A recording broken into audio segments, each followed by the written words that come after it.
Hi guys. तो आज की मूवी है इन आवर प्राइम जो 2022 में रिलीज़ हुई थी। तो मूवी के स्टार्टिंग में हमें साउथ कोरिया के सबसे प्रेस्टिजियस हाई स्कूल को दिखाया जाता है जहां सिर्फ टॉप 1% स्टूडेंट पढ़ते हैं।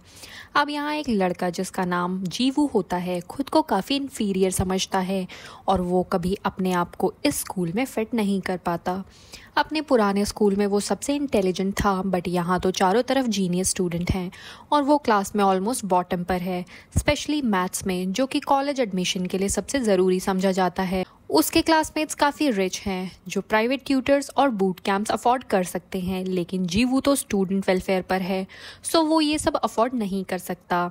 अब यहाँ हम देखते हैं कि जीवू के मैथ टीचर मिस्टर किम उसे कहते हैं कि उसके ग्रेड्स काफ़ी कम हैं और किसी भी प्रेस्टिजियस कॉलेज में एडमिशन के लिए इनफ नहीं है, तो उसे यहाँ से अपने ट्रांसफ़र के बारे में सोचना चाहिए, जिसे सुनकर जीवू काफ़ी सैड फील करता है। अब उसी रात हम देखते हैं जीवू के रूममेट्स उसे कुछ पैसे देते हैं ताकि वो छिपकर हॉस्टल के बाहर जाकर उनके लिए कुछ स्नैक्स और अल्कोहल ले आए, लेकिन वापस आते हुए जीवू को कॉलेज का नाइट गार्ड हॉक संग पकड़ लेता है। अब नेक्स्ट मॉर्निंग मिस्टर किम उससे पूछते हैं कि कल रात को जो भी हुआ उसमें और कौन कौन शामिल था, बट जीवू मिस्टर किम को अपने रूममेट्स के बारे में कुछ भी नहीं बताता। अब यहीं एक लड़की जिसका नाम बोराम था वो जीवू की ये क्वालिटी नोटिस करती है और उससे काफ़ी इम्प्रेस हो जाती है, बट कल रात के इंसिडेंट की वजह से यहाँ जीवू को हॉस्टल से निकाल दिया जाता है। अगले ही सीन में हम देखते हैं कि जीवू की लॉयल्टी देखकर उसके रूममेट्स उसे थैंक्स बोलना चाहते थे, जिसके लिए वे उसे कुछ पैसे भी ऑफर करते हैं, पर जीवू उन्हें मना कर देता है क्योंकि वो तो उन्हें अपना फ्रेंड मानता था। जीवू का दोस्त उसे बताता है कि ये सब उस नए गार्ड हॉक संग की वजह से हुआ है। जब से इनके स्कूल में हॉक संग आया है हॉस्टल में अल्कोहल लाना ऑलमोस्ट इम्पॉसिबल सा हो गया है। वो उसे बताता है कि यहाँ हॉक संग को सब कॉमी ऑफिसर कहते हैं। यहाँ हमें पता चलता है कि ये एक स्लैंग है उन लोगों के लिए जो नॉर्थ कोरिया से भागकर आते हैं और यहाँ हॉक संग भी नॉर्थ कोरिया से आया हुआ एक डिफेक्टर था।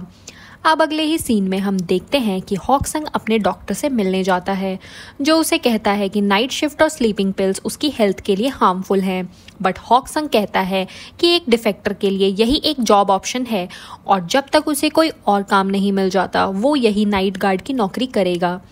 अब रात को जब जीवू स्कूल से लौट रहा होता है तो बारिश शुरू हो जाती है। वो एक अबेंडेंड लैब में छिपने की कोशिश करता है बट हॉक संग उसे फिर से पकड़ लेता है। हॉक संग को जब पता चलता है कि जीवू के पास रहने के लिए कोई जगह नहीं है तो वो उसे अपने ऑफिस में ही सुला लेता है। अब अगली सुबह जीवू को पता चलता है कि उसका अधूरा होमवर्क हॉक संग ने पूरा कर दिया था और वो भी 100% करेक्ट, तो वो काफ़ी हैरान हो जाता है। बोराम जो कि उसके पास में ही बैठी होती है उसे नोटिस करती है और वो कहती है कि तुम्हें ये टीचर को दिखाना चाहिए, बट जीवू मना कर देता है। धीरे धीरे जीवू को समझ आता है कि हॉक संग एक ऑर्डिनरी इंसान नहीं है बल्कि वो बहुत एक्सेप्शनल है। वो उन ट्यूटर्स से भी इंटेलिजेंट था जिन्हें उसके क्लासमेट्स पैसे देकर हायर करते हैं। जीवू उसे बार बार ट्यूशन पढ़ाने के लिए रिक्वेस्ट करता है लेकिन हॉक संग हर बार रिजेक्ट कर देता है। अब एक दिन जब हॉक संग स्कूल का कचरा साफ कर रहा होता है तो वहाँ कुछ टीचर्स वेलफेयर स्टूडेंट्स को लेकर नेगेटिव बातें कर रहे होते हैं और वो जीवू को भी डंप कहते हैं, जिसे हॉक संग सुन लेता है। और जब जीवू भी अपनी फ्रस्ट्रेशन और अनफेयरनेस की फीलिंग शेयर करता है तो हॉक संग उसे ट्यूशन पढ़ाने के लिए फाइनली मान जाता है। बस उसकी एक शर्त होती है कि वो पेमेंट सिर्फ स्ट्रॉबेरी मिल्क में ही लेगा। अब अगले ही सीन में हम देखते हैं कि हॉक संग उसी अबेंडेंड लैब में जीवू को पढ़ाना स्टार्ट कर देता है। उसके 3 रूल्स होते हैं, जिसमें रूल नंबर 1 होता है कि किसी को इन क्लासेस के बारे में नहीं पता चलना चाहिए। रूल नंबर 2 होता है कि मैथ्स के अलावा जीवू उसे कोई क्वेश्चन नहीं पूछेगा और रूल नंबर 3 होता है कि यहाँ ग्रेड्स या टेस्ट की बात कोई नहीं करेगा। अब फर्स्ट लेसन में हॉक संग जीवू को एक ट्रायंगल का एरिया निकालने के लिए देता है जिसे जीवू बहुत इजीली निकाल देता है, लेकिन उसके बाद वो ट्रायंगल के बाहर एक सर्कल ड्रॉ कर देता है जिससे जीवू काफ़ी कंफ्यूज हो जाता है। अब हॉक संग उसे बताता है कि मैथ में सिर्फ आंसर इम्पॉर्टेंट नहीं होता, प्रोसेस और क्वेश्चन को सही तरीके से समझना उससे भी ज़्यादा ज़रूरी होता है। अब जीवू को पढ़ाते हुए हॉक संग अपनी बचपन की यादों में खो जाता है जहां उसे एक मैथ्स ओलंपियाड जीतने पर एक पेन गिफ्ट में मिला था। अब लेसन खत्म होने के बाद जीवू वहां से जाने लगता है, पर क्योंकि उसके पास रहने के लिए कोई जगह नहीं थी तो हॉकसंग उसे वहीं रहने के लिए बोलता है।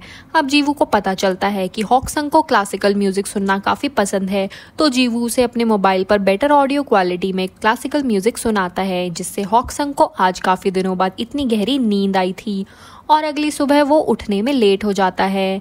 लेकिन तब तक जीवू ऑलरेडी स्कूल के लिए निकल चुका था। अब जीवू की क्लास में हम देखते हैं कि मिस्टर किम सबको बता रहे होते हैं कि अब की बार फाइनल एग्जाम्स की जगह एक पाइथागोरस मैथ कंपटीशन होगा और सभी स्टूडेंट्स को उसमें गोल्ड लाना है। ये सुनकर स्टूडेंट्स को कोई एक्साइटमेंट नहीं होता, क्योंकि उनके पास तो प्रैक्टिस के लिए बस 2 महीने ही बचे थे। अब जीवू भी कंपटीशन की तैयारी में लग जाता है। तभी बोराम नोटिस करती है कि वो डेली स्ट्रॉबेरी मिल्क खरीदता है, जैसे कि उसे इसकी आदत लग गई हो। अब उसी रात हॉकसंग जीवू को एक टफ एक्सरसाइज सॉल्व करने के लिए देता है, जिसे जीवू काफी कोशिश करने के बाद भी सॉल्व नहीं कर पाता। हॉकसंग उसे कहता है कि तुम इन नंबर को मैनुअली ऐड करो, जिन्हें ऐड करने में जीवू को 3 घंटे लग जाते हैं।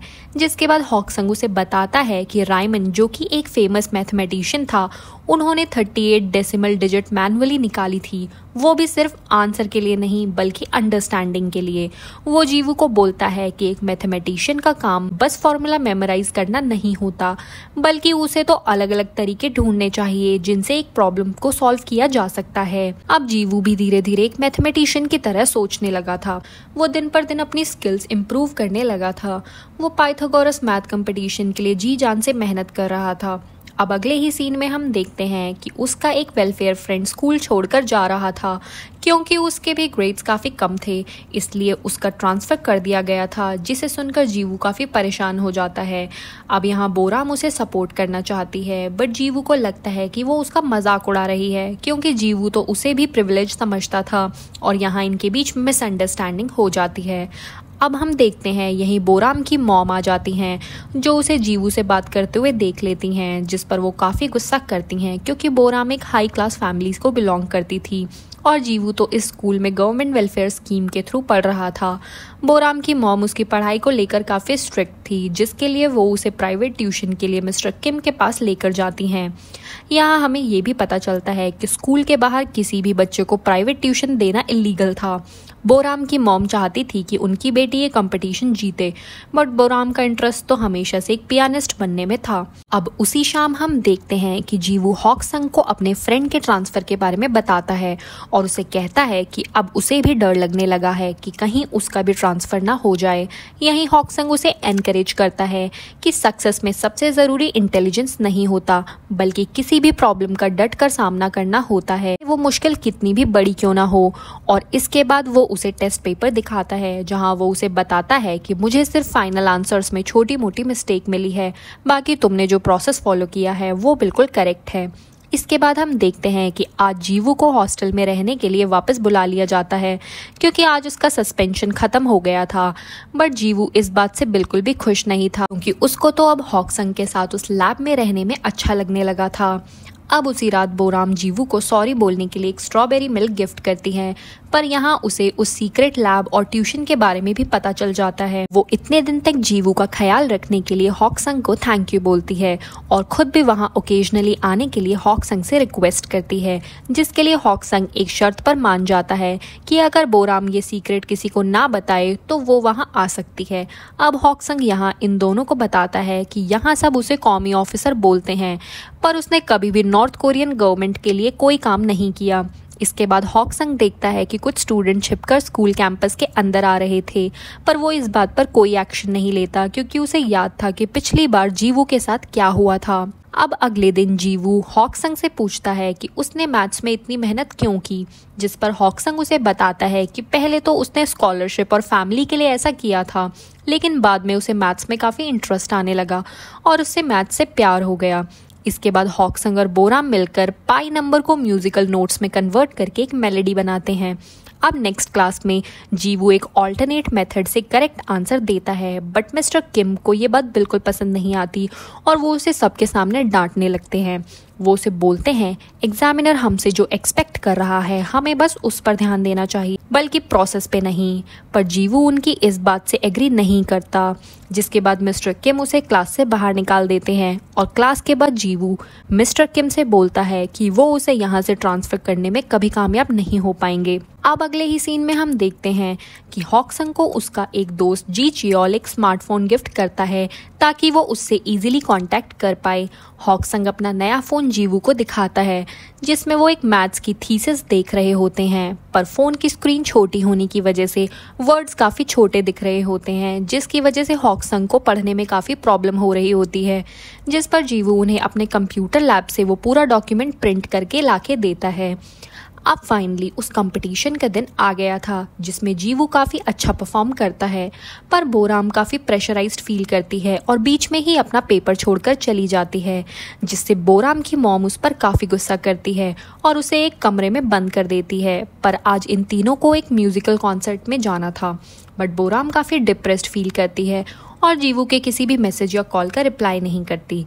जिसके बाद जीवू और हॉकसंग अकेले ही उस कॉन्सर्ट को अटेंड करते हैं, जहां हॉकसंग बहुत इमोशनल हो जाता है।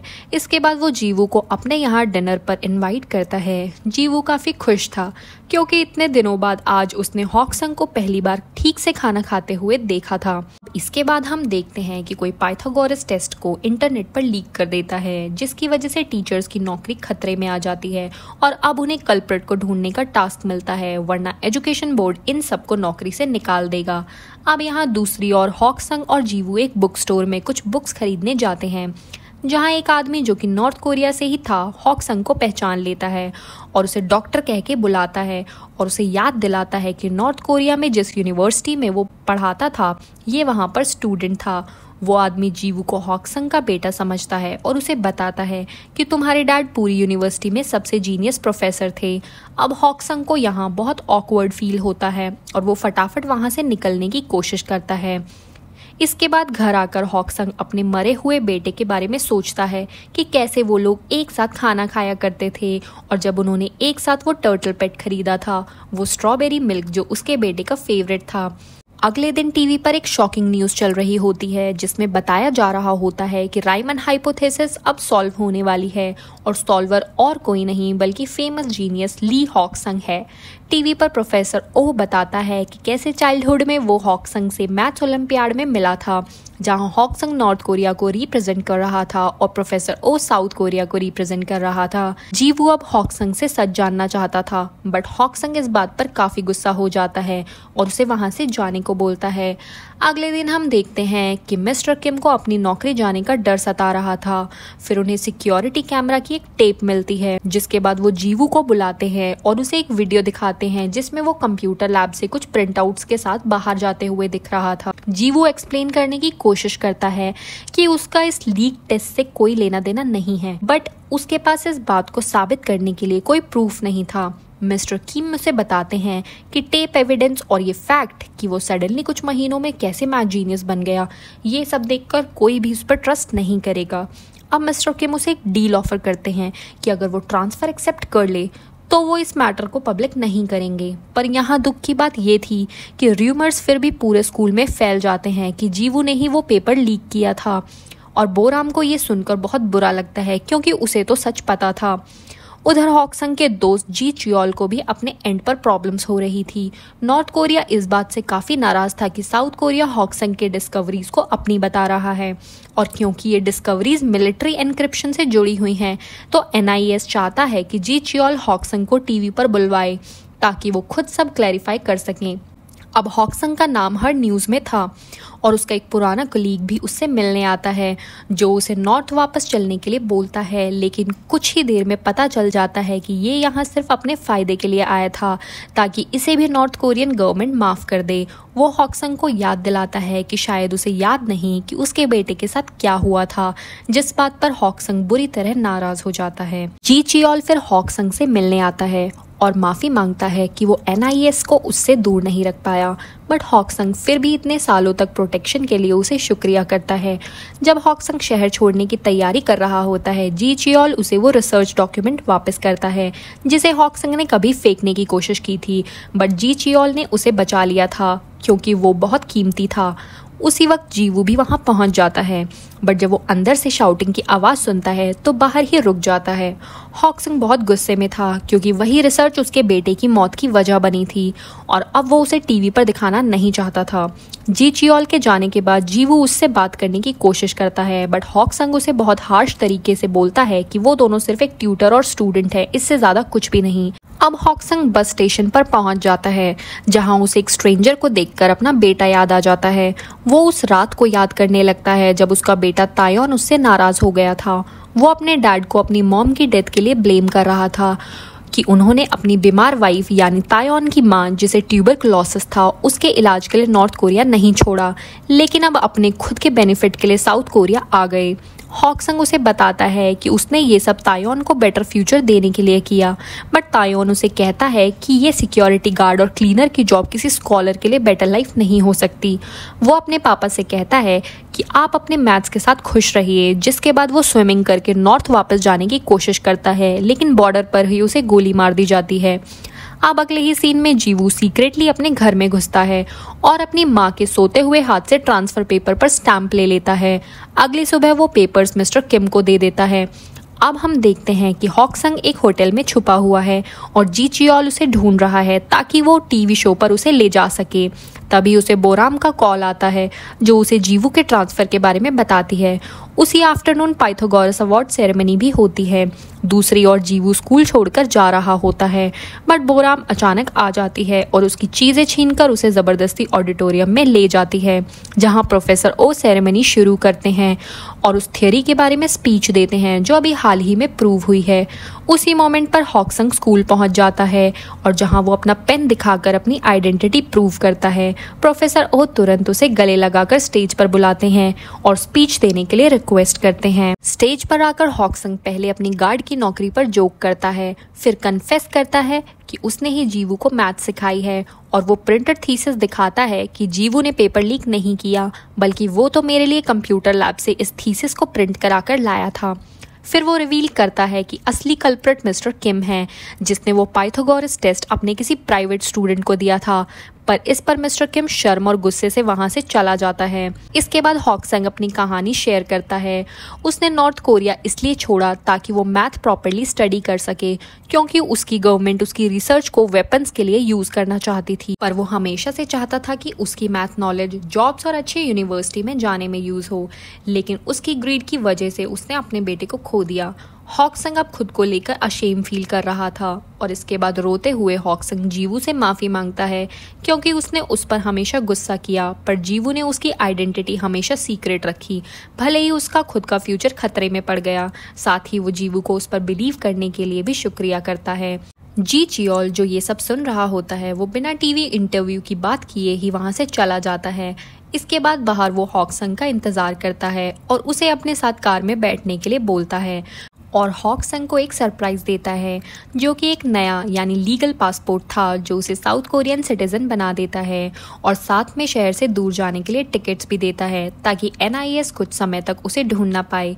जी चियोल को शायद इसकी वजह से जॉब से निकाल दिया जाएगा, पर अब उसे इस बात की कोई परवाह नहीं थी।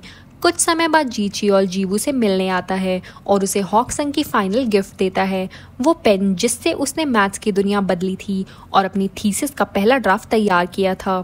3 साल बाद जीवू अपने कॉलेज के क्लासमेट्स के साथ एक प्रेस्टीजियस रिसर्च इंस्टीट्यूट जाता है जहां अब हॉकसंग काम कर रहा है। जीवू उसे स्ट्रॉबेरी मिल्क और एक हग देकर सरप्राइज करता है और फिर दोनों मैथ्स पर डीप कॉन्वर्सेशन में खो जाते हैं। इसी के साथ ये मूवी यहाँ खत्म हो जाती है। तो दोस्तों कैसी लगी आपको NR प्राइम मूवी की स्टोरी, कमेंट बॉक्स में ज़रूर बताएं। ऐसी ही और मज़ेदार वीडियो देखने के लिए इस वीडियो को लाइक करें, हमारे चैनल को सब्सक्राइब करें और बेल आइकन दबाएं ताकि आने वाली किसी भी वीडियो की नोटिफिकेशन सबसे पहले आपको मिले। Thank you.